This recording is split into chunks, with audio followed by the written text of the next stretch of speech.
মধ্যপ্রাচ্যে চলমান যুদ্ধের কেন্দ্রবিন্দু হয়ে উঠেছে হরমুজ প্রণালী। জ্বালানি তেলের মূল্য বৃদ্ধি ও হরমুজ প্রণালীতে জাহাজ চলাচলে ইরানের হুমকির পর পরিস্থিতি আরও উত্তপ্ত হয়ে উঠেছে। এরই মধ্যে হরমুজ প্রণালীতে ইরানি নৌযান ধ্বংসের দাবি করেছেন মার্কিন প্রেসিডেন্ট ডোনাল্ড ট্রাম্প। মার্কিন ইসরায়েলি যৌথ বাহিনীর হামলার জবাবে উপসাগরীয় দেশগুলোতে একের পর এক ইরানের আঘাত।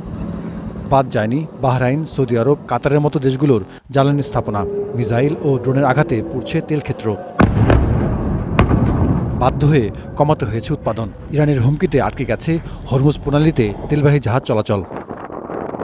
হরমুজ প্রণালীতে মাইন বসালে ইরানকে নজিরবিহীন পরিণতির মুখোমুখি হতে হবে এমন হুঁশিয়ারি দেন মার্কিন প্রেসিডেন্ট ডোনাল্ড ট্রাম্প। এরপরই ইরানি নৌজাহাজ লক্ষ্য করে হামলার দাবি করেছে যুক্তরাষ্ট্র। ট্রাম্প দাবি করেন যুক্তরাষ্ট্র ইরানের ১৬টি মাইন স্থাপনকারী নৌযান ধ্বংস করেছে।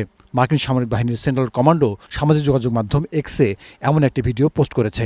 আমি আনন্দের সঙ্গে জানাচ্ছি, সম্প্রতি কয়েক ঘন্টার মধ্যে আমরা মাইন স্থাপনকারী 10টি নিষ্ক্রিয় নৌযান বা জাহাজকে আঘাত করে সম্পূর্ণভাবে ধ্বংস করেছি এবং ভবিষ্যতেও এ ধরনের অভিযান অব্যাহত থাকবে। ট্রাম্পেরই পোস্টের পর মার্কিন প্রতিরক্ষা মন্ত্রী পিট হেগসেথ আরেক পোস্টে একই তথ্য দেন। আমরা অত্যন্ত নিখুঁতভাবে সেগুলো নিশ্চিহ্ন করেছি।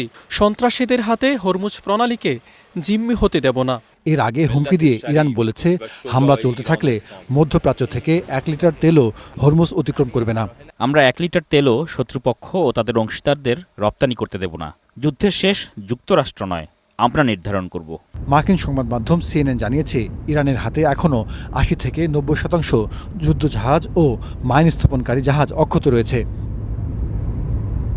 হরমুজ প্রণালী দিয়ে বিশ্বের প্রায় ৩৮% অপরিশোধিত তেল পরিবহন হয়। যুদ্ধ পরিস্থিতিতে তেলবাহী জাহাজ ইরানের লক্ষ্যবস্তুতে পরিণত হয়েছে।